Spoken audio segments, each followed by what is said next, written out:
Y llegó el momento de hablar de economía en Directo América, por ello le doy la bienvenida a nuestro compañero Martín Gripo. Martín, ¿qué tal? Hola Andrés, buen día, ¿cómo estás? Bien, bien, Martín. Empezamos hablando de Guatemala, donde hubo una accidentada jornada con la posesión de Bernardo Arévalo como presidente. Esta madrugada, cuéntenos cuáles son los desafíos del nuevo mandatario. Claro, Andrés, y es importante conocer la radiografía de Guatemala y de la región para entender los desafíos a los que se enfrenta Bernardo Arévalo en materia económica. El país cerró el 2023 con una inflación registrada de 4,18% según los datos del Instituto Nacional de Estadísticas guatemalteco. De esta manera, la inflación en Guatemala mantuvo su tendencia a la baja, luego de experimentar en septiembre y octubre picos que llegaron a casi el 5%, Andrés. Martín, Arévalo sin duda también tendrá que ver los datos de la región. Así es, porque luego de la complicada situación que generó la pandemia, la inflación general en Latinoamérica ha estado disminuyendo, excepto en Argentina y en Venezuela. Los países de Centroamérica cerraron el 2023 con una inflación promedio del 5% frente a los variados datos registrados en 2022 con países como Honduras y Nicaragua que superaron el 10%. Y según el Banco Mundial, la economía de Centroamérica se desacelerará en 2024 y crecerá un 3,7% frente al 4,1% de 2023, con Panamá a la cabeza, con una expansión del 4,6% del Producto Bruto Interno.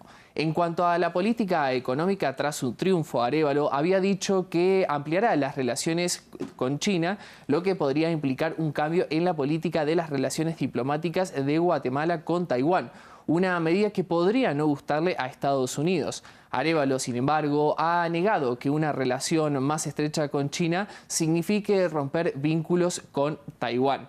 Algo que es importante remarcar es que Arévalo lidiará con un país en el que la mitad de su población vive en la pobreza y está atravesado por la violencia, siendo las principales causas de los inmigrantes de Centroamérica que viajan hacia Estados Unidos. Andrés. Martín, y de Guatemala cambiamos a Israel, que se prepara para votar su presupuesto de guerra para 2024. Exactamente, el gobierno israelí comenzó el tratamiento para aprobar un presupuesto revisado para el año en curso que tenga en cuenta el fuerte aumento del gasto debido a la financiación de la guerra que lleva adelante Israel contra el grupo palestino Hamás. Y esto se da al cumplirse 100 días desde que comenzaron los ataques. Israel había aprobado un presupuesto de 2 años para 2023 y 2024, pero el conflicto en Gaza cambió por completo las perspectivas financieras del gobierno y el Ministerio de Finanzas israelí estima que el aumento de los gastos para la guerra puede triplicar el déficit. Por su parte, Amir Yaron, director del Banco Central israelí, pidió a Benjamin Netanyahu cumplir con los gastos con recortes y con aumentos de los impuestos y calculó que la guerra costaría unos 51.000 millones de euros. El gobierno tiene la intención de hacer algunos recortes en los presupuestos de los ministerios y al mismo tiempo aumentar algunos impuestos como el valor agregado. Andrés. Y mientras tanto, Martín, en Cisjordania cientos de trabajadores palestinos están sin poder trabajar.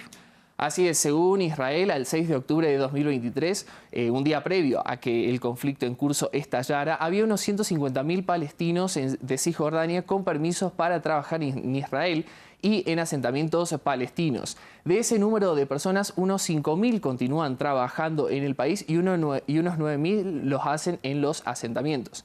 El primer ministro Benjamin Netanyahu dijo a los periodistas durante el fin de semana que es posible que el gobierno comenzara a permitir más trabajadores palestinos de Cisjordania que regresaran a trabajar con algunas medidas de seguridad y en lo que él denominó como un plan piloto. Estos trabajadores representan alrededor del 20% de la fuerza laboral de Cisjordania, según la Autoridad Laboral Palestina, y sus ingresos son vitales para la economía local. Además, a más de 100 días de este conflicto, escuchamos cómo viven los palestinos que están desempleados. Durante los últimos 3 meses hemos estado sin trabajo, alrededor de 100 días sin trabajo, no tenemos nada que hacer, jugamos a las cartas y dormimos, no sabemos qué hacer.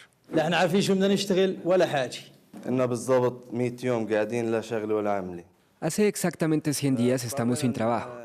Comencé a trabajar en la tierra, a plantarla. Mi padre tiene un terreno detrás de la casa donde podemos plantar cebolla, rábanos y lechugas. Nos estamos preparando para el Ramadán. No hay trabajo. No tenemos otra fuente de ingreso en nuestra vida. Solíamos depender del trabajo en Israel. Israel está cerrado ahora y simplemente estamos sentados, jugando a las cartas. Esta es nuestra vida. Martín, muchas gracias por la información económica. Nos vemos ya entonces en unos minutos para actualizar. Actualizamos enseguida, Andrés.